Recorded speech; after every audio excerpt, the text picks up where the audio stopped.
What is the deal, folks? Welcome to the channel. My name is Tylen Smith, Modern Renaissance Man. And if it's your first time visiting the channel, let me say welcome. Let me also say thank you for checking out. But do me a favor, don't subscribe to my channel yet. Get an idea who I am and what this channel is about and what my beliefs and all that stuff is before you jump on board.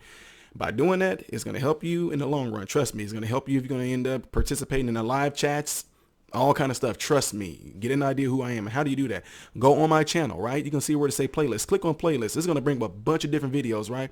Click on everything that has nothing to do with reaction videos. Don't look at me reacting to videos. Don't look at me reacting to try not to laugh videos. Don't look at me reacting to try not to cringe videos. Look at everything else that I do and things that I talk about so you can actually know who I am and what I'm about before you jump on board. And if you are of the faith, then do me a favor as well. You can subscribe to this channel right here.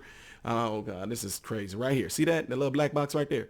You see that? It might be a little dot that's going to pop up right there. And that's how you get over to my other channel. It's called MRM Ministries, where I do a lot of things reacting to Christian music. And I'm doing things where we talking about Christian related stuff, which is pretty much human related stuff. But you just get it from a perspective of a Christian, how Christians should react, yada, yada, yada, peanut butter. Okay. How are you guys doing? So I'm doing this video because I tell you guys that I never have something go, wrong or something like that within the house or like with the car, and I take care of it. I like to show you guys how I took care of it. So for any of you that have like a Toyota Tundra in this generation, they call it like first gen, second gen, whatever like that. Mine is a 2012, okay? 2012 Toyota Tundra, 4.6 liter, the engine size. And I was getting ready to go drive my truck, and it had lights that came on. One said track off. I don't know. Excuse me. One said track off. Okay. And usually when you get a light that says that, I put my code reader in there to see what was going on with the truck. And it gave me the codes 2440 and 2441. And when those codes came up, I took it in and looked it up. 2440 and 2441 was my secondary air injection valve. Okay. And if you ever have this on your truck, because what I did, I went on YouTube, I searched so many different videos and hundreds of them, and I was like, man, I wish somebody was able to actually give a more explanatory thing of what this does and what it is, how you take it off. But most videos just kind of go through the notions of just this is what you do. So anyway, with that being said, the engine light was on as well. It was the engine light and track off is what it said.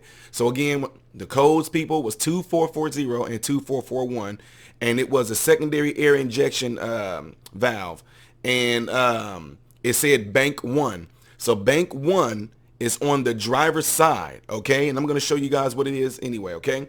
So the secondary air injection system is an emission system equipped on many road going vehicles. The air pump check valve is the valve that allows air to be supplied and air to be pumped into the exhaust stream to reduce hydrocarbon and carbon monoxide in tailpipes, okay? That's what it said that it is, okay? So also it says the secondary air emissions component, the air injection system, is responsible for pumping clean air to the vehicle's exhaust stream to promote a cleaner and more complete burn before the fumes exit the tailpipe. Now, what happened is that when I drove it, my truck was not doing more than it was not putting out enough power to get past 2,000 RPMs. I mean, I was able to drive it. I was just like, why is my truck, because if you got a Tundra and you got the if you have a Tundra, most of y'all know your truck's power. You know what I mean? And mine came equipped with something, what you call, I'm having a brain cramp right now. It's not a turbo, but y'all know what I'm talking about. Anyway, I'm just trying to think right now, y'all, so forgive me. I know I don't really edit this stuff out. So anyway, I just know how strong my truck is. I know that my truck goes, and I'm driving, and I'm just like, and I press the pedal down to the metal, and it would not get past 2,000 RPMs. So that's when I was thinking, like, what the heck is wrong with this truck? And that's when the track light was off. I thought I was talking about traction, like slip traction, and then the engine light was on. So anyway, that's when I told you guys, like I said earlier, through the code 2440 2441, which it came out to be secondary air injection valve. So with that being said, I'm getting ready to show you guys what that piece looks like and how I took it off and put it back on, and hopefully it's going to help somebody out there. And again, this is for a Toyota Tundra 4.6 liter. Mine is a 2-wheel drive in the back, okay? So stay tuned, folks. All right, so I'm getting ready to go right into it and show you how I did it. So basic for this project, you need a socket wrench 12mm, vice grip 10mm wrench, and a screwdriver. That's all you need for this project, folks, and some hand strength. All right, so give me a second. Let me just take the time to say this. The part that I got this from, AutoZone did not carry it, but O'Reilly did, which thankfully they did. And the part number was 911624 for the driver's side, which is bank 1, okay? Again, it was 911624. That was the part number, all right? Just so y'all don't get confused on that. I'm pretty sure this is going to help some of you guys out, all right? All right, and here's the part right here. They give it to you with the valve along with this aluminum casing here. And as you can see, it's right there sitting on top of the engine. Very easy to get to. Just a little bit of reach and finger strength here. And there it is right there, as you can see. And again, I'm matching it up to it. They give it to you with the aluminum casing too. So I'm going to just put the whole thing on there, right? So give me a second and I'll get right to it. Okay, folks, so you're going to get the vice grip so you can get the hose clamp off. But first, take this clip right here off. Squeeze and pull back just like that. Easy easy, easy peasy. Now, this hose clamp right here, get a vice grip. Make sure it's good enough to squeeze the hose clamp all the way off the hose. Squeeze on it, pull it back like this. And then we're going to pull the hose clamp back just like this. Just slide it on back. You might have to wiggle it a little bit too. So, but just pull it on off. It should slide just right on off. A little bit of strength. Okay. Anyway, then there's 3 nuts that you're going to have to take off too. 1, 2, and back here 3. And I'm going to show you guys what it looked like from the new one that I got. See right here? 1 right there, 2, right, this one, that one to that one, and this one to that one. Okay? So I'm going to get a 12 millimeter socket wrench. But there's a little clamp right here, guys. It's a little hose right here that has like a little clamp around it. And so anyway, I'm going to take these off right here. I'm just breaking them right here, not completely taking them off because you can hand screw them off once you break them. So again, it's a 12 millimeter socket right there. Make sure it's lefty, just lefty, y'all should know that. Righty, tighty, lefty, loosey. And then there's the other screw that's back here. I'm pointing to it right there if y'all can see it. Okay? So I'm just going to break that one too. And then from there on, we're going to move on because you're going to need the 10 millimeter wrench. And I'll show you what I'm going to do with that. Okay, see this hose right here has a little clamp right there on it. And the clamp goes down to the engine too with a nut on top of it. So I'm going to break that loose with a 10 millimeter, but I was trying to do it right here with the screwdriver at first, the flathead, but I realized I can just take the little nut off that this whole clamp and everything is onto as well. It's a little nut right there, but not where I'm pushing that right here. I'm just going to end up just doing it the easy way just so I can get more room to move it out of the way. So give me a second. And here's the 10 millimeter that I'm talking about right here. I'm going to use this backside right here to break that loose, and I unscrewed it with hand tightness. See that? Well, hand unloosened it. That's what I'm saying. That's the hose that was clipped onto the part of it too. See? Right there. Now I can get to these screws back here. One right there and the other one on the left side of that one if y'all can see it. See?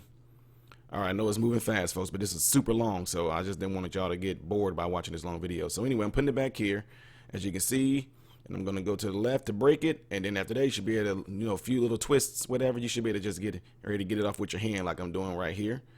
And there's another one on the other side of that, which you guys are going to see. So anyway, I'm just screwing it off with my hand. If you're tall, this is going to be really easy for you to get to because I'm tall and I got super long arms, so it's easy to get to. So there go one screw I just showed you guys, and the other one's on the other side. So I was able to get in here and just break it like that. Same deal. Get my fingers back there and just unscrew it off.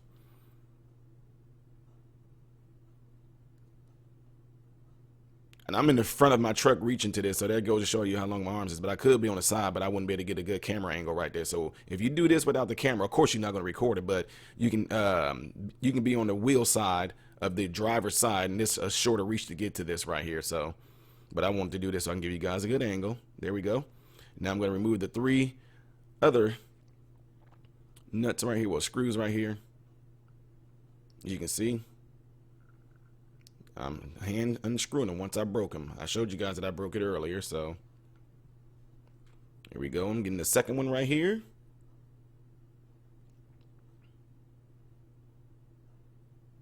There it is, and now I'm getting ready to get the third one.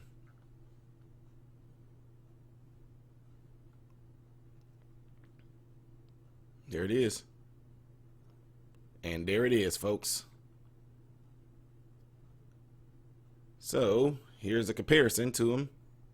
See, exactly alike. They just give you the, you really don't need the aluminum portion that they gave to you, but they sell it to you like that for more money. Anyway, this gasket right here is part of it that came with it, and you need to put this gasket on. They give you a new one. It goes right there. See the old one right there?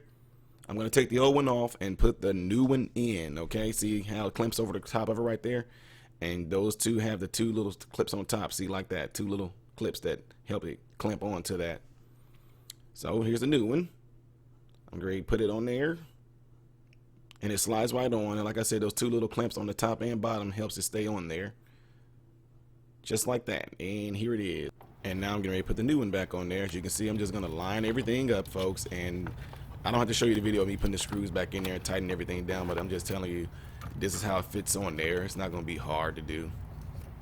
You just go in reverse order. So see, I got everything lined up. Once you do that, put the screws in, go in reverse order, and you're good. Now, once I got that back on there, I went and plugged my little code reader back up into my truck, and I erased the codes, and I turned my truck on, let it run for a little bit, whatever, and then I turned my truck back off. And you know the hose that I showed you guys, the little clamp, and I pulled the little hose off? That hose right there, in my old injection valve, that hose was blowing some crap up into the valve.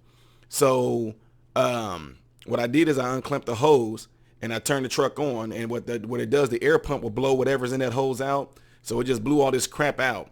Okay. And what could happen is that if there's still stuff in that hose and you get that new valve in there, that new hose with that stuff in there can end up blowing stuff into the new valve. So you want to be sure that that one is cleaned out too. And that's all I did. I just, before when I put the hose back on there, I just thought about it. I'm like, well, let me get this out. I pulled the hose out, just let it sit up, told my wife to start the car, and she started it. It just blew some crap out. And once I just felt only air being pushed through, I had her turn the engine back off, and I put the hose back on there, started it up, and I erased my codes, and the truck had all its power back. And I was so glad about it, because I thought it was going to be a little bit more, I thought it was going to be worse. And I know eventually I'm going to have to replace the one on the passenger side, and a lot of times you also end up having to replace the air pump, but I'm not there yet. But if I do get there, I will be sure to do a video and show you guys. So I'm glad I was able to help somebody with this video, because like I said, there's a ton of videos on here with that, but not really any details and how to do it. And like I said, some of them say the codes, and even just me giving you guys the part number where you can get it from. And that part right there was about $180 something is what I got it for. So again, and the part number, if you go get it from like AutoZone or Rally or Advance, if they have it, that part number is 911-624. All right. So glad I was able to do this for you guys. Hopefully it helps somebody out there that has a Toyota Tundra. Mine was a 2012. Mine is a 2012. This is on a 4.6, okay? 4.6 liters. So anything else comes up with my truck or in the home, I'll be sure to share with you guys, all right? Thanks for tuning in. I am Ty Smith, Modern Renaissance Man, hoping and praying that every last one of you guys have food, shelter, and clothing.